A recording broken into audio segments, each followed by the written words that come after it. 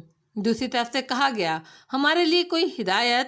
تیار رہو، ہمارے کام کی ابتدا ہوتے ہی تمہیں یہاں سے نکلنا ہے۔ اوکے سر، سولیتا نے کہا اور دوسری طرف سے آواز بند ہو گئی۔ سولیتا نے لپسٹک اپنی جگہ رکھ کر میری طرف دیکھا۔ میں نے تعجب بھرے لہجے میں کہا، مسٹر اسمتھ کو اس بارے میں کچھ نہیں معلوم؟ تعجب ہے؟ تقریباً 2 گھنٹے انتظار کرنا پڑا۔ اس کے بعد دفعتاً ہنگامہ شروع ہو گیا۔ پے در پے دھماکوں سے فضا گونج اٹھی تو سولیتا نے میرا ہاتھ پکڑا اور دروازے کی طرف دوڑی، لیکن اسی وقت اسمتھ کے مسلح ساتھی اندر گھس آئے۔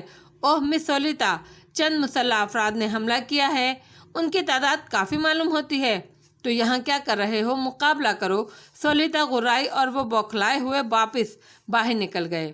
سولیتا نے میری طرف دیکھا اور پھر میرا ہاتھ پکڑ کر دوڑنے لگی۔ دفعتاً ہمارے نزدیک ہی دستی بم کا دھماکہ ہوا اور اس کے ساتھ ہی سولیتا کی چیخ ابھری۔ اس کا ہاتھ میرے ہاتھ سے چھوٹ گیا، پھر چند گولیاں میرے بالکل نزدیک سے گزریں۔ اپنی جان بچانے کا مسئلہ پیدا ہو گیا تھا، اسی لیے مجھے سولیتا کا ہاتھ چھوڑنا پڑا اور میں بے تحاشا دوڑنے لگا۔ 5 فٹ اونچی دیوار کو پھلانگنا میرے لیے مشکل نہیں تھا۔ میں اسے عبور کر کے تاریکی میں دوڑتا چلا گیا۔ یہ ایک مختصر سا میدان تھا جس کے دوسرے سرے پہ مکانات بکھرے ہوئے تھے۔ میں برق رفتاری سے میدان عبور کر کے مکانوں کے سلسلے کے نزدیک پہنچ گیا اور پھر ان مکانات کی آڑ لیتا ہوا وہاں سے دور نکل آیا۔ کافی دور پہنچ کر ایک سڑک ملی اور میں نے ایک ٹیکسی کو اشارے سے روک لیا۔ صورتحال عجیب ہو گئی تھی، میری سمجھ میں نہیں آ رہا تھا اب کیا کروں۔ دفعتاً ایک خیال ذہن میں آیا اور میں نے ٹیکسی ڈرائیور کو ایک پتہ بتا دیا۔ یہ ڈینی براؤنسن کی رہائش گاہ کا پتہ تھا۔ تھوڑی دیر کے بعد میں ڈینی کے فلیٹ کے دروازے کی بیل بجا رہا تھا۔ دروازہ ڈینی ہی نے کھولا۔ مجھے دیکھ کر وہ سکتے میں رہ گئی، پھر مسکراتی نگاہوں سے میں اسے دیکھ رہا تھا۔ کیا مجھے اندر آنے کی اجازت نہیں ہے ڈینی؟ میں نے کہا اور وہ جلدی سے دروازے سے ہٹ گئی۔ کیا بات ہے ڈینی، کیا میری آمد غیر متوقع ہے؟ تم کہاں سے آ رہے ہو؟ چلے کیوں گئے تھے؟ جھوٹ کیوں بولا تھا مجھ سے؟ اپنے آپ کو تسلیم کیوں نہیں کر رہے تھے؟ تمہیں معلوم ہے مجھ پر کیا بیتی؟ وہ بڑے جذباتی انداز میں بول رہی تھی۔ میں رک کر اسے گھور رہا تھا۔ میں نے حیرت زدہ ہونے کی اداکاری کی، پھر میں نے کہا، کیا ہو گیا تمہیں ڈینی؟ تمہاری ایک بات میں سمجھ میں نہیں آئی۔ تم لوئس ہوئی ہو نا؟ ڈینی پلیز، مجھے تمہاری ذہنی حالت کچھ خراب محسوس ہو رہی ہے۔ کیا بات ہے؟ میں پر اعتماد قدموں سے ڈرائنگ روم کی طرف چل پڑا۔ ڈینی کا فلیٹ میں نے دیکھا ہوا تھا۔ تم کہاں سے آ رہے ہو لوئس؟ بتاؤ کہاں سے آ رہے ہو؟ کیا یہ سوال مناسب ہے؟ ہاں۔ اوہ میرے خدایا، اس کا مطلب ہے وہ سچا تھا۔ میں آج تک پریشان ہوں، کچھ نہیں آیا میری سمجھ میں۔ پھر اس نے مجھے وہ کہانی سنائی جس سے میں بخوبی واقف تھا، لیکن میں نے اس کی باتوں پر حیرت کا اظہار کیا۔ کیرٹ کا کیا حال ہے؟ میں نے اس سے پوچھا۔ ٹھیک ہے، تمہاری واپسی کا انتظار کر رہا ہے۔ کیا تم نے اسے یہ تفصیلات بتائیں؟ ہاں۔ کیا کہتا ہے؟ خاموشی اختیار کر لی ہے، کوئی جواب نہیں دیا۔ میں چاہتا ہوں ڈینی کے اس سلسلے میں تم بھی خاموشی اختیار کرو۔ ابھی میں کوئی قدم نہیں اٹھانا چاہتا، سکون سے کچھ وقت گزارنا چاہتا ہوں۔ میں تمہارے لیے کچھ تیار کروں؟ صرف کافی، میں نے جواب دیا اور ڈینی باہر نکل گئی۔ میں دل ہی دل میں مسکرا رہا تھا۔ اچھا چکر چلا تھا یہ بھی۔ شہناز مصدوقہ اور دانش شمسی کے خواب و خیال میں بھی نہیں ہوگا کہ وہ مجھے کسی عاطفیشاں کا روپ دے رہے ہیں۔ اگر میں ہوشیاری سے کام نہیں لیتا تو بات بگڑ چکی ہوتی۔ کافی پینے کے دوران ڈینی مجھ سے گفتگو کرتی رہی۔ میں اس کی باتوں سے اندازہ لگاتا رہا۔ یہ خیال یقین میں تبدیل ہو گیا تھا کہ لوئس ہاربن فارمولے کے چکر میں ہی تل ابیب گیا تھا، لیکن فوری طور پر تنظیم کو اس کے بارے میں اطلاع دینی مناسب نہیں تھی، کیونکہ میرے پاس اس کا کوئی ذریعہ نہیں تھا۔ دوسرے دن ڈینی دوپہر کو کسی کام سے چلی گئی۔ میں اس دوران کچھ نئے منصوبے ترتیب دے چکا تھا۔ ان حالات میں میرا شہر میں بھٹکنا میرے لیے خطرناک ہو سکتا تھا، اسی لیے ڈینی کے جانے کے بعد میں نے ٹیلی فون ڈائریکٹری میں نمبر دیکھ کر ایک ہوٹل میں اپنے لیے ایک کمرہ بک کرا لیا۔ میرا خیال تھا خاموشی سے یہاں سے نکل جاؤں۔ کون جانے یہ مس ڈینی اندر سے کیا ہیں، اور پھر سولیتا مجھے کیرٹ کے بارے میں تھوڑی سی تفصیلات بتا چکی تھی۔ پھر کچھ دیر کے بعد میں ڈینی کے فلیٹ سے باہر نکل آیا، سڑک پر کچھ دیر پیدل چلتا رہا، پھر ٹیکسی کی تلاش میں نگاہ دوڑائی۔ کچھ دور ایک ٹیکسی رکی تھی، لیکن ایک اور آدمی اس ٹیکسی میں بیٹھ گیا۔ ٹیکسی میں سامنے سے گزری تھی، لیکن جو شخص اس میں بیٹھا ہوا تھا اسے دیکھ کر میرا دل دھک سے رہ گیا۔ میری آنکھیں دھوکہ نہیں کھا سکتی تھیں۔ ہاں، وہ ہاربن ہی تھا۔ میں سکتے کسی کیفیت میں کھڑا رہ گیا۔ ہاربن ان لوگوں کی قید سے آزاد ہو گیا اور واپس آ گیا، یہ بڑی سنسنی خیز بات تھی۔ شہناز مصدوق کا اور دانش رمزی کا کیا ہوا؟ ایک دم ذہن پر بے پناہ بوجھ آ پڑا۔ کیا وہ لوگ کسی حادثے کا شکار ہو گئے؟ اگر ایسا ہو گیا ہے تو میرا بون سے نکلنا بھی دشوار ہو جائے گا۔ میری موجودگی غیر قانونی ہو جائے گی اور پولیس مجھے گرفتار کر سکتی ہے۔ گویا یہاں بھی مصیبتوں کا آغاز ہو گیا۔ اگر لوئس ہاربن ابھی تک ان لوگوں سے نہیں ملا ہے تو بہت جلد وہ ان سے ملاقات کرے گا، کم از کم ڈینی براؤنسن کے بارے میں میرا یہ اندازہ تھا کہ وہ لوئس ہاربن سے بہت بے تکلف ہے، اور لوئس ہاربن یہاں آنے کے بعد سب سے پہلے اسی سے رابطے میں رہے گا۔ چنانچہ بہتر یہی تھا کہ میں نے ڈینی براؤنسن کا فلیٹ چھوڑ دیا۔ تھوڑی دیر کے بعد لوئس ہاربن کا معاملہ منظر پر آ ہی جاتا، اور پھر ڈینی کے لیے یہ فیصلہ کرنا ضروری ہو جاتا کہ ہم دونوں میں سے اصل لوئس ہاربن کون ہے، اور ظاہر ہے میری شخصیت منظر عام پر آ جاتی۔ میں نے جو پروگرام بنایا تھا اب اس پر عمل کرنے کا موقع نہیں رہا تھا۔ میرے لیے بہتر یہی تھا کہ کہیں روپوش ہو جاؤں اور اس کے بعد آئندہ کے لیے کوئی فیصلہ کروں۔ یہ نہایت عمدہ بات تھی کہ میں نے ہوٹل میں کمرہ بک کرا لیا تھا اور ابھی تک ہوٹل نہیں پہنچا تھا۔ یہ کمرہ میں نے ایک فرضی نام سے بک کرایا تھا اور ہوٹل والے نہیں جانتے تھے کہ کمرہ بک کرانے والا شخص کون ہے۔ اگر میں ہوٹل پہنچ کر اپنا کمرہ طلب کرتا تو اس میں مجھے کوئی دقت نہیں ہوتی۔ چنانچہ میں نے ٹیکسی کی تلاش میں نگاہیں دوڑائیں۔ قرب و جوار میں کوئی ٹیکسی نہیں تھی، اسی لیے تھوڑا سا پیدل چلنے کے بعد مجھے ٹیکسی مل گئی۔ میں اس میں بیٹھ کر ہوٹل کی طرف چل پڑا۔ سامان میرے پاس موجود نہیں تھا، لیکن اس کا بندوبست بعد میں بھی ہو سکتا تھا۔ چنانچہ میں ہوٹل پہنچ گیا۔ ہوٹل نہایت خوبصورت تھا، بہت وسیع پارکنگ لاٹ، اور اس کے بعد اس کا صدر دروازہ شروع ہوا۔ میں صدر دروازے سے اندر داخل ہوا اور ایک بڑے ہال میں پہنچ گیا جہاں دونوں سائڈ ریسیپشن کاؤنٹر بنے ہوئے تھے۔ سامنے ہی چوڑی سیڑھیاں اوپر تک چلی گئیں اور اس کے بعد ہوٹل کا مین ہال تھا۔ سیڑھیوں سے اوپر پہنچا ہی تھا کہ دفتن ٹھٹک کر رک گیا۔ سولیتا چند لوگوں کے ساتھ اسی جانب آ رہی تھی۔ ان لوگوں میں نے مسٹر اسمتھ کو صاف پہچان لیا۔ انہوں نے بھی مجھے دیکھ لیا اور ایک لمحے کے لیے میرے بدن میں سرد لہریں دوڑ گئیں۔ دوسرے ہی لمحے سولیتا تیر کی طرح میری طرف آئی۔ مسٹر اسمتھ بھی تیز تیز قدموں سے چلتے ہوئے میرے نزدیک پہنچ گئے تھے۔ اوہ میرے خدایا، میں تمہیں زندہ سلامت دیکھ کر کس قدر مسرور ہوں مسٹر ہاربن۔ تم واقعی خیریت سے ہو؟ سولیتا نے اداکاری کرتے ہوئے کہا۔ سوری ہاربن، تم پر جو کچھ بیتی میرے لیے بے حد شرمناک ہے، لیکن تم دیکھو گے میں اس کے ذمہ دار لوگوں کو کس طرح سزا دیتا ہوں۔ بلکہ یوں سمجھو ان کا انجام تمہارے ہی ہاتھوں ہوگا۔ مجھے بے حد افسوس ہے، مسٹر اسمتھ نے کہا۔ کیا آپ لوگ واپس جا رہے ہیں مسٹر اسمتھ؟ میں نے سوال کیا۔ ہاں، یہاں ایک ضروری کام سے آئے تھے، لیکن کسی سے ملاقات کرنا مقصود تھا۔ یہ خوش بختی ہے کہ تم یہاں مل گئے، مسٹر اسمتھ نے جواب دیا۔ افسوس، میری اس سے زیادہ بدقسمتی اور کیا ہو سکتی ہے، میں نے اردو میں کہا، اور وہ دونوں چونک کر مجھے دیکھنے لگے۔ کیا مطلب؟ کچھ نہیں، میرا مقصد یہ تھا کہ میں کچھ دیر بیٹھنا چاہتا ہوں۔ تو ٹھیک ہے، تمہارے ساتھ تھوڑا سا وقت ریفریشمنٹ میں گزار لیتے ہیں، ہال میں گزارتے ہیں۔ آؤ سولیتا، میرا خیال ہے مسٹر ہاربن کو اب ہم لوگ اپنے ساتھ ہی رکھیں، ان کا الگ رہنا مناسب نہیں ہوگا۔ میں بادل ناخواستہ ان کے ساتھ ہال میں آ گیا۔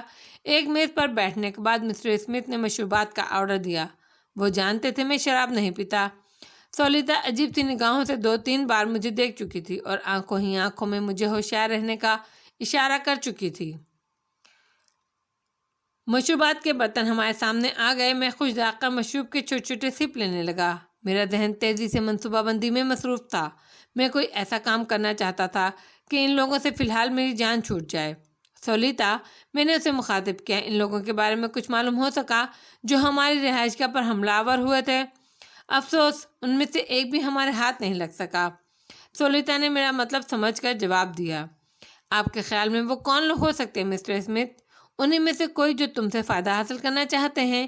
اچک کے قسم کے لوگ ایسی حرکتوں کے سوا اور کیا کر سکتے ہیں؟ مگر مجھے تعجب ہے ان لوگوں کو تمہاری اس رہائش گاہ کے بارے میں کیسے علم ہو گیا؟ خدا جانے، میں نے کرسی کی پوچھ سے ٹک کر کہا۔ اس وقت ان کمبختوں سے جان بچانے کو نکل جانے کو کوئی ترکیب ذہن میں نہیں آ رہی تھی۔ میں بڑی بے بسی محسوس کر رہا تھا۔ مشروب کا گلاس خالی ہو گیا، لیکن میرے ذہن میں ایسی کوئی مؤثر ترکیب نہیں آئی جس سے میں ان کمبختوں سے جان بچا سکتا، اور مجبوراً یہی فیصلہ کرنا پڑا کہ تھوڑا سا وقت اس طرح اور گزار لیا جائے، اس کے بعد میں ان کے جال سے نکلنے کی کوشش کروں گا۔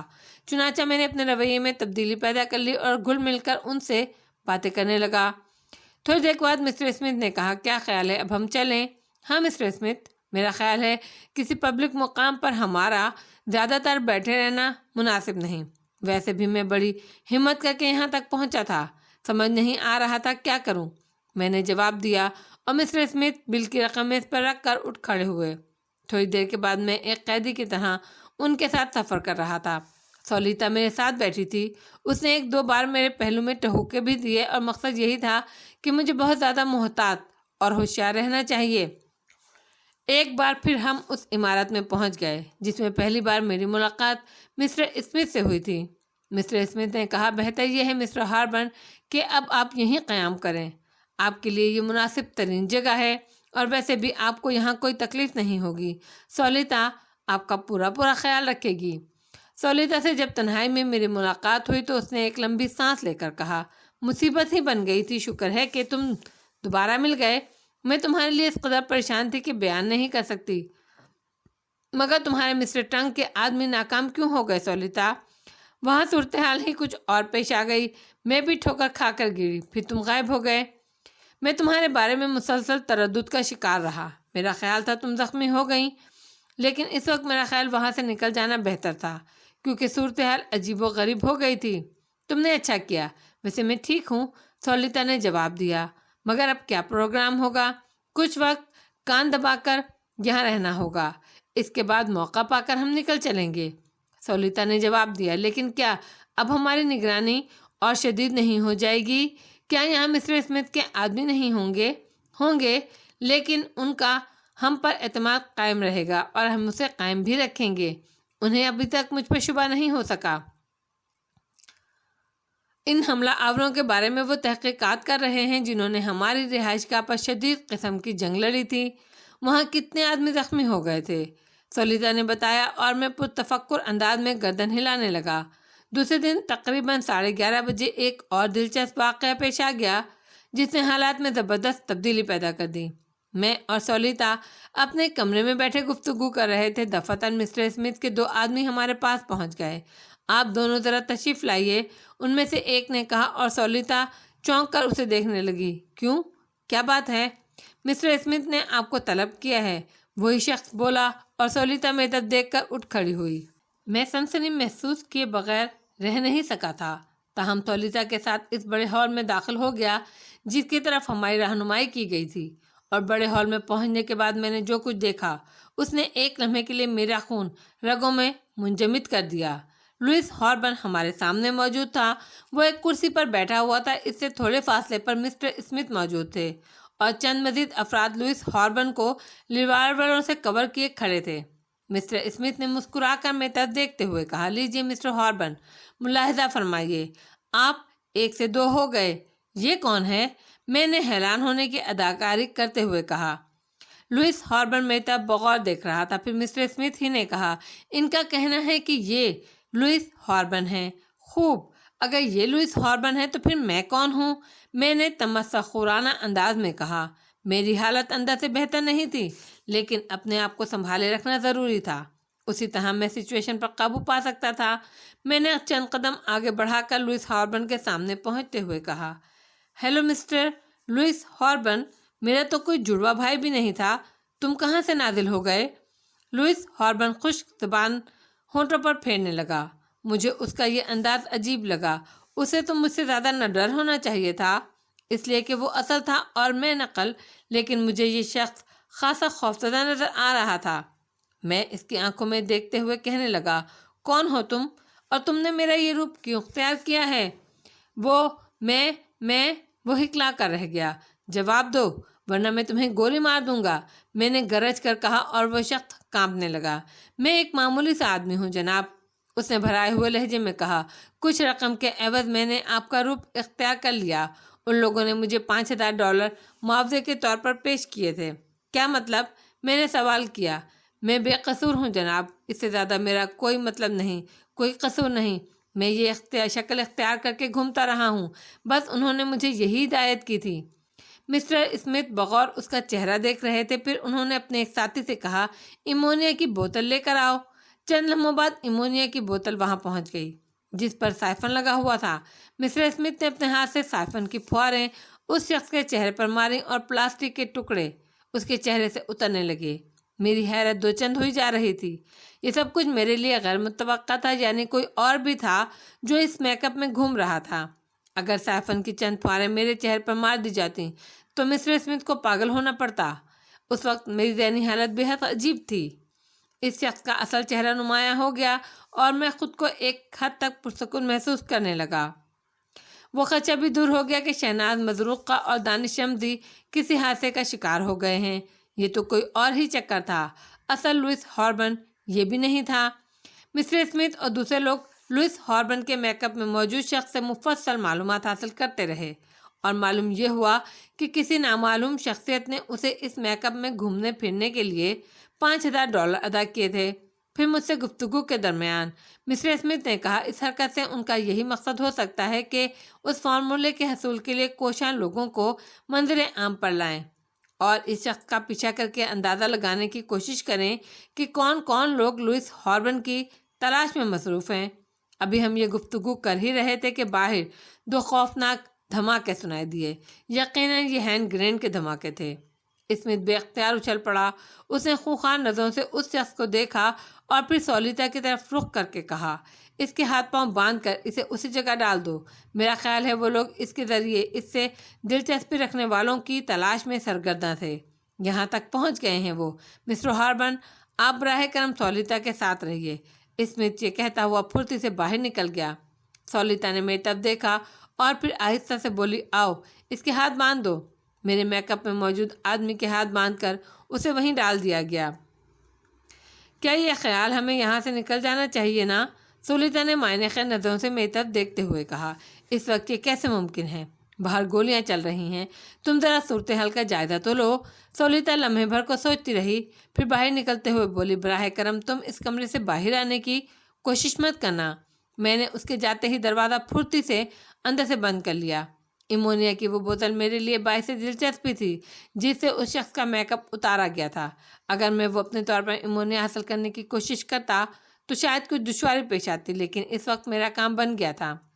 میں نے امونیا کی بوتل اٹھا کر اپنے کوٹ کی اندرونی جیب میں چھپا لی اور پھر دروازہ کھول کر باہر نکل آیا۔ باہر اچھا خاصا ہنگامہ ہو رہا تھا۔ میں ان سب سے بچتا بچاتا ایک ایسی سمت جا رہا تھا جہاں سے اگر میں کوشش کرتا تو عمارت سے باہر نکل سکتا تھا، اور اس کوشش میں مجھے ناکامی نہیں ہوئی۔ چند لمحات کے بعد میں ان آوازوں کو بہت پیچھے چھوڑ آیا تھا۔ میں برق رفتاری سے دوڑ رہا تھا۔ دوڑتے دوڑتے مجھے ایک سڑک نظر آئی اور میں اس پر پہنچ گیا۔ وہاں سے ٹیکسی حاصل کر لینا مشکل نہیں تھا۔ مجھے ایک ٹیکسی مل گئی اور میں اس میں بیٹھ کر یوں ہی ایک پتہ ڈرائیور کو بتا کر چل پڑا۔ ڈرائیور نے مجھے میری مطلوبہ جگہ اتار دیا۔ وہاں سے پیدل چلتے ہوئے میں کسی ایسی جگہ کو تلاش کرنے لگا جہاں میں اپنا کام انجام دے سکوں۔ پھر ایک چھوٹے سے ریسٹورینٹ مجھے نظر آیا جو میرے کام کے لیے ایک مناسب جگہ تھی۔ ریسٹورینٹ کے باتھ روم میں داخل ہونے کے بعد میں نے دروازہ بند کر لیا اور جب آدھے گھنٹے کے بعد میں وہاں سے برآمد ہوا تو میرا چہرہ اصلی حالت میں واپس آ چکا تھا۔ امونیا کی بوتل میں نے باتھ روم میں ہی ایک جگہ چھوڑ دی تھی۔ باہر آ کر میں اطمینان سے ایک میز کے گرد پڑی کرسی پر بیٹھ گیا اور میں نے اپنے لیے کافی طلب کی۔ مقصد یہی تھا کہ اپنے آپ کو پرسکون کر لوں۔ کافی کے چھوٹے چھوٹے گھونٹ لیتے ہوئے میں بار بار اپنے چہرے پر ہاتھ پھیرتا تھا۔ اس میک اپ سے نجات پانے کے بعد میں خود کو بہت مطمئن محسوس کر رہا تھا۔ ان کم وقتوں نے تو مجھے الجھا کر رکھ دیا تھا۔ میں بے دست و پا ہو کر رہ گیا۔ اب کم از کم آزادی سے گھوم پھر تو سکوں گا۔ یہاں مجھے صرف دانش احمدی اور شہناز مظروقہ کا انتظار تھا۔ اس چکر میں پڑ کر تو میں کہیں کا نہیں رہتا۔ کافی پینے کے بعد میں اپنی جگہ سے اٹھا اور ایک بار پھر اس ہوٹل میں پہنچ گیا جہاں سے پکڑا گیا تھا، لیکن اب اس ہوٹل میں ایک اور حیثیت سے داخل ہوا۔ میں نے اپنا نام وغیرہ بتاتے ہوئے اپنے کمرے کی چابی حاصل کر لی اور تھوڑی دیر کے بعد میں ہوٹل کے ایک کمرے میں مقیم ہو گیا۔ ان ہنگامہ آرائیوں میں کافی وقت گزر چکا تھا۔ اصولاً اب شہناز مظروقہ اور دانش احمدی کو یہاں پہنچ جانا چاہیے تھا۔ میں بے چینی سے ان کا منتظر تھا۔ اخبارات دیکھنا اس دوران بھی میں نے نہیں چھوڑا، لیکن ابھی تک ان کی طرف سے کوئی پیغام میری نظر سے نہیں گزرا۔ نئے قیام گاہ پر اپنی اصل شکل میں قیام کیے ہوئے مجھے 3 دن گزر گئے۔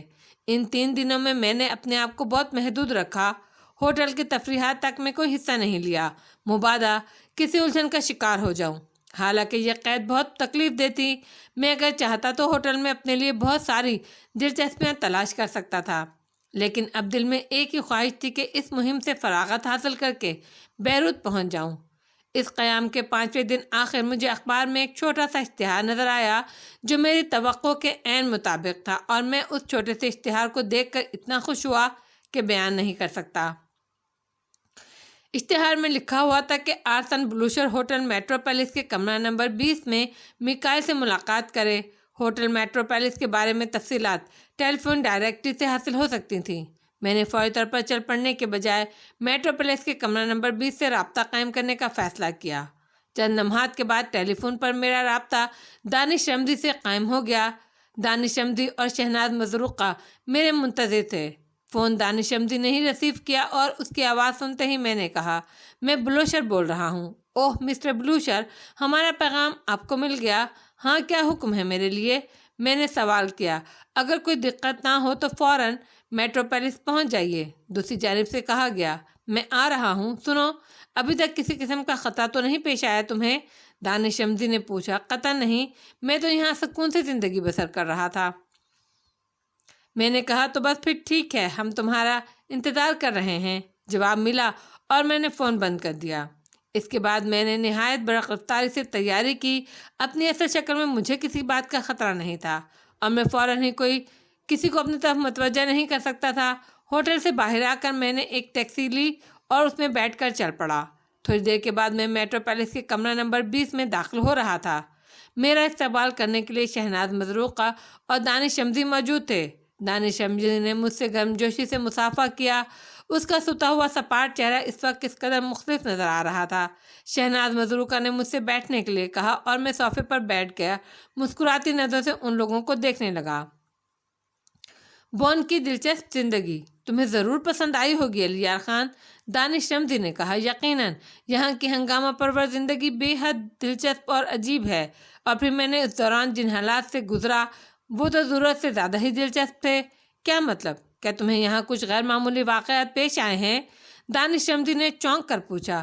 ان کی تفصیلات بتانا بیکار ہی ہے، یوں سمجھ لو بے شمار افراد میرے پیچھے پڑے ہوئے تھے۔ دراصل مسٹر دانش احمدی، اگر میں آپ کو یہ بتا دوں کہ جس شخص کے میک اپ میں آپ نے مجھے یہاں بھیجا تھا وہ کیا چیز ہے تو آپ کو مشکل ہی یقین آئے گا۔ براہ کرم بتاؤ، کیا قصہ تھا؟ دانش احمدی نے دلچسپی سے سوال کیا۔ لوئس ہاربن ایک ایسے شخص کا نائب تھا جو سائنسدان تھا، اور اس نے کوئی ایسا تباہ کن فارمولہ ایجاد کیا تھا جو ہتھیاروں کی دوڑ میں حصہ لینے والوں کے لیے بے حد دلچسپی کا باعث تھا۔ اس کی موت کے بعد صرف لوئس ہاربن کو ہی اس فارمولے کے بارے میں تفصیلات معلوم تھیں۔ بیشتر بڑے بڑے ممالک لوئس ہاربن کی طاق میں لگے ہوئے تھے۔ وہ منہ مانگی قیمت پر لوئس ہاربن سے یہ فارمولہ حاصل کرنا چاہتے تھے۔ حیرت کی بات یہ ہے کہ انہوں نے لوئس ہاربن کو اس طرح آزاد چھوڑ دیا تھا، لیکن میں نے اس کا یہ نتیجہ اخذ کیا ہے کہ وہ لوئس ہاربن کی تنہا ذات سے مطمئن نہیں تھے، بلکہ یہ خیال بھی ان کے ذہن میں تھا کہ لوئس ہاربن سے کوئی اور بھی متعلق ہو سکتا ہے جو اس فارمولے کے بارے میں جانتا ہو۔ اسی لیے انہوں نے لوئس ہاربن کو اغوا نہیں کیا۔ میرا خیال ہے مسٹر دانش احمدی کہ لوئس ہاربن تل ابھی بلا وجہ نہیں گیا تھا۔ دانش احمدی انتہائی دلچسپی سے میری آنکھوں میں دیکھ رہا تھا، پھر اس نے آہستہ سے کہا، آپ کا کیا خیال ہے؟ وہ تل ابیب کیوں گیا تھا؟ اسرائیلی حکومت سے اس فارمولے کا سودا کرنے کے لیے۔ میں نے کہا، کمال ہے۔ دانش نے ایک طویل سانس لے کر کہا، اس کا مقصد ہے کہ ہم نے بہت بڑا خطرہ مول لیا تھا تمہیں اس میک اپ میں یہاں بھیج کر۔ تمہیں تو یہاں خاصی مشکلات پیش آئی ہوں گی۔ میں دانش احمدی اور شہناز مزروقہ کو ان مشکلات کے تفصیلات بتانے لگا، اور اپنی کہانی اختتام پر پہنچانے کے بعد میں نے کہا، ان حالات میں میرے لیے ضروری ہو گیا تھا کہ اپنی اصل شکل میں آ جاؤں اور اس میک اپ سے پیچھے چھڑا لوں۔ بس اس کے بعد ہی یہ چند روز سکون سے گزرے، ورنہ یہاں آتے ہی ایئرپورٹ سے ہی ہنگامے شروع ہو گئے تھے۔ مجھے بہت افسوس ہے، لیکن اس وقت کچھ ایسی صورتحال تھی کہ اس کے سوا اور کوئی چارہ کار نہیں تھا۔ تم نہیں جانتے مسٹر علی کہ تمہارے وہاں سے نکل آنے کے بعد کیا کیا ہنگامے ہوئے۔ اسرائیلی حکام کسی طرح ایک ایک چپے چپے کی نگرانی کرتے رہے، اور کس طرح انہوں نے وہاں ناکہ بندیاں کی۔ مجاہدین کی تمام کارروائیاں طویل عرصے کے لیے رک گئی ہیں، کیونکہ اسرائیلی حکام اب بھی یہی سمجھتے ہیں کہ تم وہیں موجود ہو۔ اب کیا پروگرام ہے مسٹر احمدی؟ براہ کرم مجھے بیروت بھجوانے کا بندوبست کیجیے۔ میں فوری طور پر روانہ ہونا چاہتا ہوں، کیونکہ مزید تاخیر نقصان دہ ثابت ہو سکتی ہے۔ اس کا انتظام ہم کر کے آئے ہیں۔ آپ اگر چاہیں تو کسی بھی پہلی فلائٹ سے بیروت کے لیے اپنی سیٹ کنفرم کرا سکتے ہیں، دانش احمدی نے جواب دیا، اور اس کے ان الفاظ نے میری روح میں سرور کی لہریں دوڑا دیں۔ بلا شبہ یہ ایک خوشخبری ہے میرے لیے، حالانکہ میں اگر چاہتا تو ابتدائی میں اپنی اصل شکل میں آ کر ان ہنگاموں سے نجات پا سکتا تھا، لیکن جب مجھے یہ معلوم ہوا کہ لوئس ہاربن در حقیقت کیا ہے تو میری دلچسپیاں بڑھ گئیں۔ میں آپ کو یہ اطلاع دے چکا ہوں، اور بیروت جا کر اپنے اعلیٰ حکام کو بھی یہ اطلاع دوں گا کہ ایک تباہ کن فارمولہ اسرائیلی حکومت حاصل کر رہی ہے۔ اس پر نگاہ رکھنا بھی ضروری ہے۔ دانش احمدی نے بے تعلقی سے گردن ہلاتے ہوئے کہا، ہاں، بہتر ہوگا کہ آپ یہ اطلاع PLO کے سربراہان کو دے دیجیے، لیکن اسرائیل میں تو ایسی بہت سی کارروائیاں کی جا رہی ہیں جو آگے چل کر فلسطینیوں کے لیے مصیبت کا باعث بن سکتی ہیں۔ نہ صرف فلسطینیوں کے لیے بلکہ بیشتر عرب ممالک ان کی لپیٹ میں آ جائیں گے۔ اللہ مالک ہے۔ بہرحال آپ مجھے میرے کاغذات دے دیجیے تاکہ میں اپنی روانگی کا انتظام کر سکوں۔ دانش احمدی نے اس بات میں گردن ہلا دی۔ دوسرے دن 11:30 بجے میں ایئرپورٹ پہنچ گیا۔ فلائٹ کنفرم ہو چکی تھی اور میں بیروت روانہ ہونے کے لیے بالکل تیار تھا۔ دانش احمدی اور شہناز مزروقہ مجھے چھوڑنے ایئرپورٹ تک آئے تھے۔ میں بالآخر بیروت کے لیے چل پڑا۔ دوران سفر میرے ذہن میں متعدد خیالات آ رہے تھے۔ جو مشن میرے سپرد کیا گیا تھا وہ مکمل طور پر پورا نہیں ہو سکا تھا۔ عاقل طورت کی موت کی اطلاع مجھے مل چکی تھی، اور اگر تنظیم کے ارکان اس کی موت سے واقف نہیں ہوئے تھے تو یہ اطلاع انہیں میری ہی زبانی ملنا تھی۔ لیکن جو کچھ عاقل طورت نے مجھے بتایا تھا وہ مجھے از پر تھا، اور میں اسے منوان ان کے سامنے دہرا سکتا تھا۔ بیروت کا تصور میرے لیے کچھ عجیب سا ہو گیا تھا۔ وہاں جاتے ہوئے ایسا محسوس ہوتا جیسے میں اپنے گھر جا رہا ہوں۔ بعض اوقات جذبے اتنی شدت اختیار کر جاتے ہیں کہ انسان عام حالات میں ان کا تصور بھی نہیں کر سکتا۔ اب بیروت میرا اپنا گھر تھا، جہاں پہنچ کر مجھے قلبی سکون حاصل ہوتا تھا۔ بیروت ایئرپورٹ پر اترا تو موسم نہایت خوشگوار تھا۔ ہلکی ہلکی بوندا باندی ہو رہی تھی اور آسمان بادلوں سے ڈھکا ہوا تھا۔ میں نے ایک ٹیکسی کی اور اپنی اس رہائش گاہ کی طرف چل پڑا جہاں میرا قیام تھا۔ وہاں صرف فواد ہی میرے ساتھ رہتا تھا۔ اپنی رہائش گاہ میں داخل ہوا تو گھریلو ملازمہ عطیہ سے ملاقات ہوئی۔ یہ ہمارا کھانا وغیرہ تیار کرتی تھی اور گھر کی صفائی کا انتظام بھی اسی کے سپرد تھا۔ عطیہ نے پرخلوص مسکراہٹ کے ساتھ میرا استقبال کیا، اور میں نے اس سے فواد کے بارے میں پوچھا۔ فواد تو کسی کام سے ملک سے باہر گئے ہوئے ہیں، ملازمہ نے بتایا۔ اوہ، اچھا، ٹھیک ہے، میں غسل وغیرہ کر لوں۔ فارغ ہو کر احسان فروغی کی تلاش میں چل پڑا۔ تھوڑی دیر کے بعد میں اس جگہ پہنچ گیا جہاں احسان فروغی سے ملاقات ہو سکتی تھی۔ احسان فروغی اپنے دفتر میں بیٹھے ہوئے تھے۔ مجھے دیکھ کر ایک لمحے کے لیے چونک پڑے۔ ان کی آنکھوں میں عجیب سی کیفیت پیدا ہو گئی۔ یہ کیفیت عام کیفیت سے مختلف تھی۔ ان کے چہرے پر میرے لیے وہ استقبالیہ جوش نظر نہیں آیا جو ان کی خاصیت تھی۔ کچھ شرط محری سی محسوس کی میں نے۔ باہر کیف آگے بڑھ کر میں نے ان سے مصافحہ کیا اور انہوں نے مجھے اپنے سامنے کرسی پر بیٹھنے کی پیشکش کی۔ کب پہنچے آپ علی؟ انہوں نے سوال کیا۔ اس لہجے میں بھی کچھ اجنبیت سی تھی۔ میں متعجب ہو گیا۔ بس ابھی تھوڑی دیر قبل کہاں سے تشریف لائے ہیں؟ احسان فروغی نے پھر پوچھا، اور اب میں اس سرد لہجے پر بوکھلا گیا، چونکہ ان کا انداز کچھ ایسا نہیں تھا۔ ان کے لہجے میں خاص کیفیت نمایاں تھی، لیکن آج ہر چیز بدلی ہوئی تھی۔ میں سمجھا نہیں مسٹر فروغی، میرا مطلب ہے آپ کہاں سے تشریف لا رہے ہیں؟ تل ابیب سے تو آپ نہیں آئے، اور نہ ہی اسرائیل کے کسی اور شہر سے۔ میرے بارے میں معلومات حاصل کرتے رہے ہیں آپ؟ ہاں، خبریں تو ملتی ہی رہتی ہیں، کوئی نہ کوئی ذریعہ نکال ہی لیتے ہیں ہم۔ احسان فروغی نے اپنے سامنے رکھے ہوئے کاغذات ایک طرف ہٹاتے ہوئے کہا، تو کیا آپ کو یہ معلوم نہیں ہو سکا کہ میں اس وقت کہاں سے آ رہا ہوں؟ میں نے کہا نا مسٹر علی کہ خبریں کسی نہ کسی طور مل ہی جاتی ہیں۔ میں آپ کے اندر کچھ تبدیلی محسوس کر رہا ہوں مسٹر فروغی، اس کی کوئی خاص وجہ؟ میرے اس سوال پر مسٹر فروغی نے گہری نگاہوں سے مجھے دیکھا، پھر بولے، میں تم سے اس موضوع پر گفتگو ضرور کرتا علی یار خان، لیکن مجھے اس کی اجازت نہیں ہے۔ کیا مطلب؟ مجھے ہدایت ملی ہے کہ اگر تمہارے بارے میں کسی بھی ذریعے سے کچھ معلومات حاصل ہو جائیں تو اس کی اطلاع ہیڈ کوارٹر کو دوں، اور میں اس وقت یہی کرنے پر مجبور ہوں، احسان فروغی نے کہا، اور اپنے قریب رکھے ہوئے انٹرکام کا ایک بٹن آن کر کے بولے، ہیلو ہیڈ کوارٹر۔ یس، کیا بات ہے؟ دوسری طرف سے جواب ملا۔ علی یار خان ابھی ابھی اچانک میرے دفتر تشریف لائے ہیں، کیا حکم ہے ان کے لیے؟ علی یار خان دوسری طرف سے بولنے والے کے لہجے سے اندازہ ہوا، وہ چونک پڑا ہے۔ میری حیرت اب انتہا کو پہنچ چکی تھی۔ ہاں، وہ میرے سامنے موجود ہیں، مسٹر فروغی نے کہا، تو براہ کرم انہیں ہیڈ کوارٹر لانے کا بندوبست کیجیے، ہم فوری طور پر انتظامات کیے لیتے ہیں۔ دوسری طرف سے جواب ملا، بہتر ہے، احسان فروغی نے جواب دیا اور انٹرکام آف کر دیا۔ یہ تمام گفتگو میرے لیے قدرے حیران کن تھی، میں بیان نہیں کر سکتا۔ دوسری طرف کے الفاظ بھی بہت عجیب تھے۔ مسٹر علی یار خان، میں اس بات کے لیے مجبور ہوں کہ آپ کو ہیڈ کوارٹر لے جاؤں، احسان فروغی نے بغور مجھے دیکھتے ہوئے کہا۔ میرا دماغ شدت کرب سے پھٹ جائے گا۔ میں جاننا چاہتا ہوں یہ سرد مہری کس لیے اختیار کی جا رہی ہے؟ کیا بات ہے؟ میں نے کہا نا، اس کی تفصیل آپ کو ہیڈ کوارٹر چل کر ہی معلوم ہوگی، تو پھر انتظار کس بات کا ہے؟ چلیے، جلدی چلیے، تعجب ہے، مجھے تعجب ہے، میں نے کہا۔ انہوں نے گردن جھٹک کر کہا، چلیے۔ مجھے یوں محسوس ہوتا تھا جیسے احسان فروغی مجھ سے کچھ کہنا چاہتے ہیں۔ ان کی آنکھوں میں ایک عجیب سا تاثر تھا، اس تاثر میں ایک شکایت بھی تھی، ناراضگی بھی اور احتیاط بھی۔ ان کا چہرہ بھی اس بات کا آئینے دار تھا۔ میں جلدی سے اٹھ کھڑا ہوا، میری سمجھ میں یہ سب کچھ نہیں آ رہا تھا۔ میں تو بڑا تجسس لے کر آیا تھا، ذہن میں ایک بہت بڑا راز لے کر یہاں پہنچا تھا، اور یہ لوگ مجھ سے اس طرح پیش آ رہے تھے، معلوم نہیں کیا بات تھی۔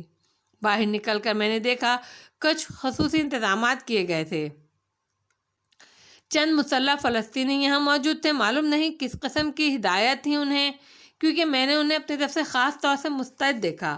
یوں محسوس ہوتا تھا جیسے وہ سب میری طرف سے چوکنا ہوں۔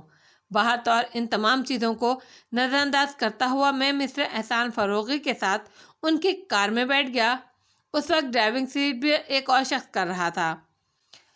احسان فروغی میں وہ بات ہی نہیں تھی جو اس سے پہلے مجھے نظر آتی تھی۔ فواد بھی کم وقت موجود نہیں تھا، ورنہ وہ میرے لیے ایک کارآمد انسان ثابت ہوتا، مجھے تمام تفصیلات بتا دیتا تھا۔ ہیڈ کوارٹر میں سب سے پہلے میری ملاقات نائمہ برق سے ہوئی۔ نائمہ برق مجھے دیکھ کر بری طرح ٹھٹک گئی۔ اس نے احسان فروغی کو دیکھا اور میں نے محسوس کیا کہ اس کا چہرہ زرد پڑ گیا ہے، اس کی آنکھوں میں شدید ہیجان کی کیفیت نمایاں نظر آ رہی تھی۔ وہ اپنی جگہ سکتے کے عالم میں کھڑی رہ گئی۔ ہیلو نائمہ، میں نے آگے بڑھ کر کہا اور بمشکل تمام حلق سے آواز نکالی، ہیلو، کیا ہو گیا ہے تم لوگوں کو؟ سب کو کیا ہو گیا ہے؟ میں نے بے چینی سے کہا۔ نائمہ تیزی سے ایک طرف چل پڑی۔ آئیے، احسان فروغی نے کہا، اور مجھے لیے ہوئے ایک بڑے ہال میں پہنچ گئے۔ یہاں پہلے بھی کئی بار آ چکا تھا میں، اور یہاں میری تعریف و توصیف کے پل باندھے جاتے تھے۔ ہال میں پڑی ہوئی لمبی میز کے گرد اس وقت کوئی بھی نہیں تھا۔ احسان فروغی نے مجھ سے بیٹھنے کے لیے کہا اور پھر خود بھی میرے سامنے بیٹھ گئے۔ مسٹر احسان فروغی، مجھے یوں محسوس ہو رہا ہے جیسے کچھ غلط فہمی ہے آپ لوگوں کے ذہنوں میں۔ آپ کا یہ رویہ میرے لیے ناقابل برداشت ہے۔ میں ذہنی طور پر بمشکل تمام اپنے آپ کو قابو میں رکھے ہوئے ہوں۔ اتنا حق تو میرا بنتا ہے کہ آپ بلا تردد مجھے بتا دیں، آپ لوگوں کے اندر یہ سرد مہری کیوں پیدا ہو گئی ہے؟ اس کے بارے میں آپ سے گفتگو کر لی جائے گی مسٹر علی یار خان۔ دروازے سے آواز آئی اور چند افراد اندر داخل ہو گئے۔ سب میرے شناسا تھے، تنظیم کے بڑے بڑے ارکان تھے جن سے میں محبت کرتا تھا، جن کے سامنے میں ہمیشہ مؤدب رہتا تھا۔ اس وقت بھی میں کرسی سے اٹھ کھڑا ہوا اور سب آہستہ آہستہ چلتے ہوئے میز کے نزدیک پہنچ گئے۔ پھر انہوں نے اپنی اپنی کرسیاں سنبھال لیں اور بیٹھ گئے۔ کسی نے بھی مجھ سے مصافحہ نہیں کیا۔ مجھ سے بھی بیٹھ جانے کے لیے کہا گیا اور میں آہستہ سے اپنی کرسی پر بیٹھ گیا۔ مجھے مکمل طور پر یقین ہو چکا تھا کہ میرے خلاف کوئی سازش ہوئی ہے، کوئی ایسی بات ان لوگوں کے ذہن میں موجود ہے جو میرے خلاف ہے۔ بہرطور میں نے میز پر دونوں کونیاں رکھیں اور ان لوگوں کی جانب دیکھنے لگا۔ ثابت نظمی نے مجھے مخاطب کر کے کہا، آپ کو ایک خصوصی مشن پر بھیجا گیا تھا علی یار خان۔ عاقل طورت کو اسرائیل سے نکالنے کی ذمہ داری آپ کے سپرد تھی۔ آپ نے اپنے اس فرض کو کس حد تک انجام دیا؟ مجھ پر عاقل طورت کو اسرائیل سے نکالنے کی ذمہ داری نہیں تھی جناب، بلکہ اس کے میک اپ میں مجھے اسرائیلی فوجیوں کو اپنے پیچھے لگائے رکھنا تھا تاکہ وہ فریب کا شکار ہو سکیں اور اس طرح عاقل طورت کی طرف سے ان کی توجہ ہٹ جائے۔ میں نے کہا، ہاں، یہی ذمہ داری سونپی گئی تھی۔ اس کی انجام دہی کے سلسلے میں آپ نے کیا کیا؟ ایک طویل کہانی ہے۔ میرا ذہن آپ لوگوں کے اس سرد وریے میں الجھا ہوا ہے، تاہم میں اپنے فرائض کی بجا آوری میں کوتاہی نہیں کر سکتا اور میں آپ کے سوالات کا جواب دینے کے لیے حاضر ہوں۔ میں نے حسب ہدایت اپنے کام کا آغاز کیا اور ان لوگوں کو اپنی طرف متوجہ کرنے کے لیے وہ تمام اقدامات کیے جو جان لیوا بھی تھے۔ مجھے بارہا مر کر جینا پڑا۔ شدید مشکلات سے گزر کر میں اپنی ان کوششوں میں کامیاب ہوا اور بالآخر ان کے ہاتھوں قید ہو گیا۔ انہوں نے عاقل طورت ہی کی حیثیت سے مجھے قید کیا تھا، لیکن بد نصیبی سے عاقل طورت بھی ان کے ہاتھ لگ گیا۔ انہوں نے نہ صرف یہ جاننے کے بعد کہ میں کون ہوں اور میرا منصوبہ کیا ہے، انہیں میرے پاس بھیج دیا۔ ہم دونوں کو ساتھ رکھا گیا اور اس تنہائی سے فائدہ اٹھاتے ہوئے عاقل طورت نے مجھے وہ تمام تفصیلات بتا دیں جو ان کے ذہن میں محفوظ تھیں۔ اسرائیل کے ایٹمی راز مجھے مل چکے تھے۔ عاقل طورت نے مجھے ان کے بارے میں ایک ایک تفصیل بتا دی تھی جو مجھے ازبر ہے اور میں اسے آپ لوگوں کے سامنے دہرانے کو تیار ہوں۔ اس کے بعد ہم دونوں کو علیحدہ کر دیا گیا۔ عاقل طورت بیچارے ایک موذی مرض کا شکار ہو گئے تھے، انہیں مرگی کے دورے پڑ رہے تھے۔ مجھے نہیں معلوم کہ ان کے ساتھ کیا سلوک ہوا، لیکن بالآخر مجھے یہ اطلاع ملی کہ عاقل طورت ہلاک ہو گئے ہیں۔ کس طرح، اس کا مجھے علم نہیں ہو سکا۔ جی آگے فرمائیے۔ میرے خاموش ہونے پر ثابت نظمی نے کہا، اس کے بعد ان کی قید میں پھنسا رہا اور پھر 2 افراد نے مجھے ان کی قید سے رہائی دلائی۔ یہ 2 افراد کون تھے؟ ان میں سے ایک کا نام شہناز مرزوقہ تھا اور دوسرا دانش رمزی تھا۔ آگے فرمائیے۔ نظمی کے لہجے میں طنز تھا۔ ان دونوں نے مجھے ایک ایسے شخص کے میک اپ میں مغربی جرمنی بھجوا دیا جو اسرائیل میں موجود تھا اور تل ابیب کے حکام سے ایک اہم مسئلے پر گفتگو کرنے آیا تھا۔ اس شخص کا نام لوئس ہاربن تھا۔ یہاں سے ہم آپ کی گفتگو کا سلسلہ منقطع کرنے پر مجبور ہیں اور آپ کو ان حقائق کی طرف لے جاتے ہیں جو در حقیقت ہمارے لیے انتہائی کرب کا باعث ہیں۔ ہاں میں جاننا چاہتا ہوں، مجھے بتایا جائے۔ میں اضطراب کے عالم میں بولا، بس قسمتی سے مسٹر علی یار خان، بعض اوقات ہم ایسے دوستوں سے محروم ہو جاتے ہیں جن پر ہمیں مکمل اعتماد ہوتا ہے اور جن پر ہم اپنے اعتماد کا محل تعمیر کر لیتے ہیں۔ آپ بھی انہی میں سے ایک ہیں۔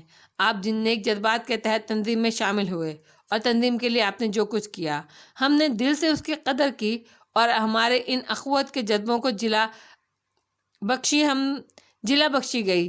ہم مسلمانوں کے لیے دل میں رکھتے ہیں خاص محبت۔ ہمارے پاکستانی بھائی بیشتر معاملات میں ہمارے ہم رکاب رہے ہیں۔ انہوں نے ہمارے لیے بہت کچھ کیا ہے، بلا شبہ ہم اس بات کو فراموش نہیں کر سکتے، لیکن انفرادی طور پر بعض اوقات اچھے سے اچھا انسان راستے سے بھٹک جاتا ہے۔ اور معاف کیجیے گا علی یار خان، آپ بھی اپنی اس ہوس زر کا شکار ہو گئے جو انسان کو انسانیت سے بہت دور کر دیتی ہے، اس کی تمام جذبوں کو موت کی نیند سلا دیتی ہے۔ بے شک دولت کی چمک ایسی ہی چیز ہے یہ، اور ہمارا غم و غصہ برحق ہے، چونکہ ہم آپ سے یہ امید نہیں رکھتے تھے۔ ہمیں آپ پر مکمل اعتماد تھا۔ کیا میں نے یہ اعتماد مجروح کیا ہے؟ میں نے حیرت سے کہا، یہ سوال آپ کر رہے ہیں علی یار خان؟ ہر انسان کے وجود میں ضمیر نام کی کوئی شے ہوتی ہے۔ یہ سوال کرتے ہوئے آپ کا ضمیر کیا کہتا ہے؟ کیا آپ کے سینے کی گہرائیوں میں کوئی چبھن نہیں محسوس ہوئی؟ آپ کہنا کیا چاہتے ہیں آخر؟ میں نے بے چین ہو کر پوچھا۔ وہ جو کہتے ہوئے ہمیں شرم محسوس ہوتی ہے، لیکن معاف کیجیے، جسے سنتے ہوئے آپ کی آنکھ نہیں جھپکی؟ احسان فروغی نے تیزی سے کہا۔ ایسی کوئی بات نہیں ہے احسان فروغی، آپ بھی میرے بارے میں یہی خیالات رکھتے ہیں؟ میں سب سے زیادہ شرمندہ ہوں علی، کیونکہ میں نے بہت بڑھ چڑھ کر تمہاری دوستی کے دعوے کیے تھے، اور اب میں اس احساس سے شرمندہ ہوں اور آنکھ اٹھانے کے قابل نہیں رہا ہوں۔ آپ مسلسل دفاع کر رہے ہیں علی، لیکن آپ کی ہر کوشش آپ کی پیشانی پر ایک بدنما داغ کا اضافہ کر دیتی ہے، ایک برائی 100 اچھائیوں کو جنم دیتی ہے۔ آپ کا چہرہ معصومیت کی نقاب چڑھائے رکھنے میں ناکام ہے۔ جس انداز میں آپ سوالات کر کے خود کو ان مکروہ واقعات سے لا علم رکھنے کی کوشش کر رہے ہیں، ہمارے نزدیک اس نے آپ کے کردار کو اور گندا کر دیا ہے۔ ثابت نظمی نے کہا۔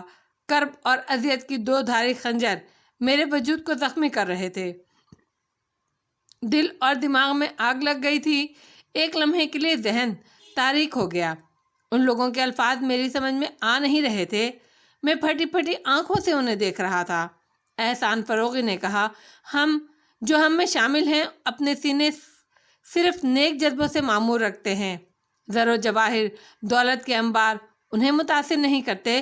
دنیا کی کوئی قوت انہیں اپنے مقصد سے نہیں ہٹا سکتی۔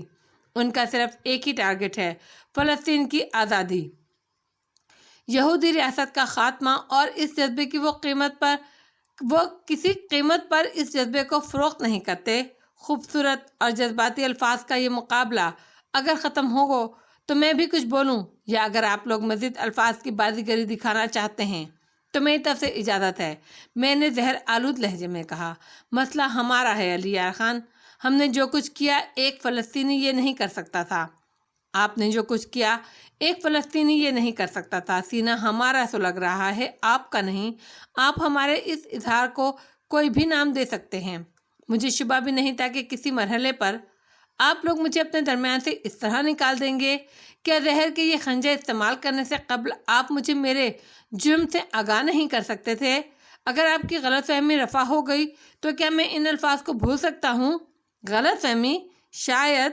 ثابت نظمی کچھ کہتے کہتے رکے اور پھر بولے، آپ مغربی جرمنی کیوں گئے تھے؟ یہ سوال آپ شہناز مرزوقہ اور دانش شمدی سے کر سکتے ہیں، یہ نام آپ کی تخلیق ہے، ہمارا ان سے کوئی واسطہ نہیں۔ وہاں موجود لوگوں میں سے کوئی اس نام کا شخص ہمارا ساتھی نہیں ہے۔ ناممکن؟ یہ کیسے ممکن ہے؟ ثابت نظمی نے اپنے ایک ساتھی کو اشارہ کیا اور اس نے جیب سے 2 تصویریں نکال کر میرے سامنے رکھ دیں۔ ان میں سے کسی کو پہچانتے ہیں آپ؟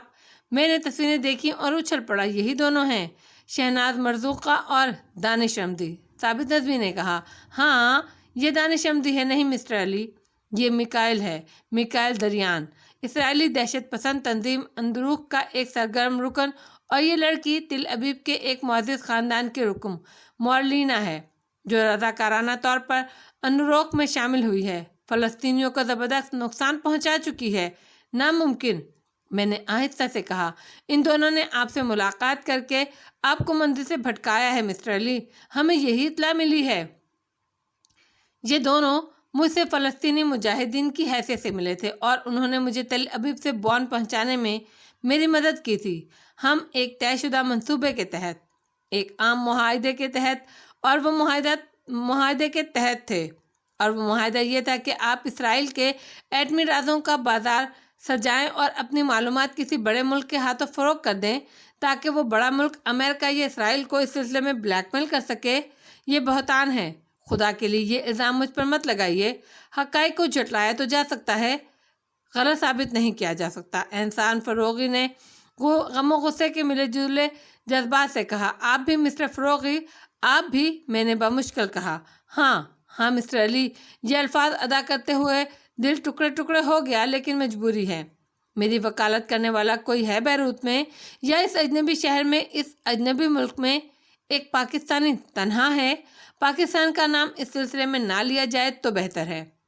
اندروخ کے وہ دونوں رکن بھی محب وطن تھے۔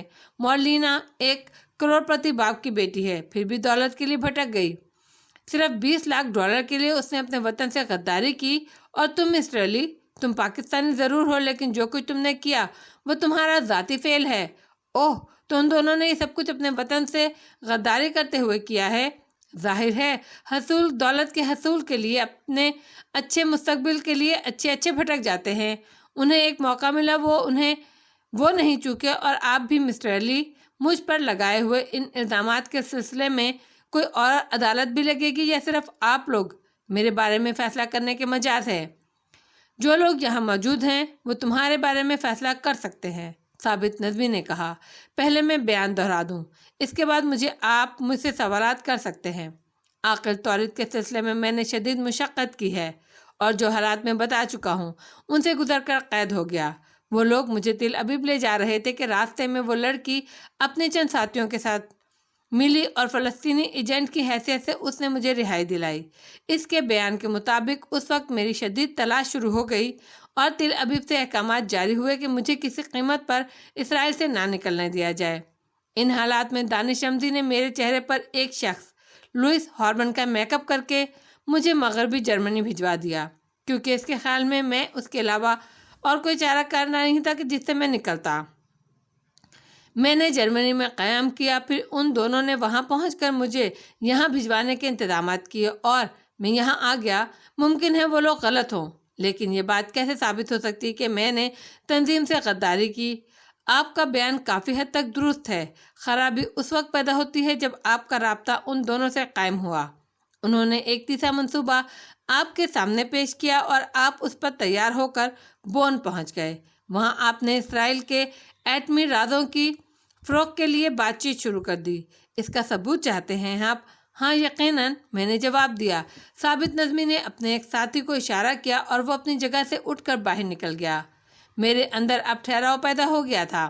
ہجانی کیفیت ختم ہو گئی اور تمام ذہنی قوتیں جاگ اٹھی۔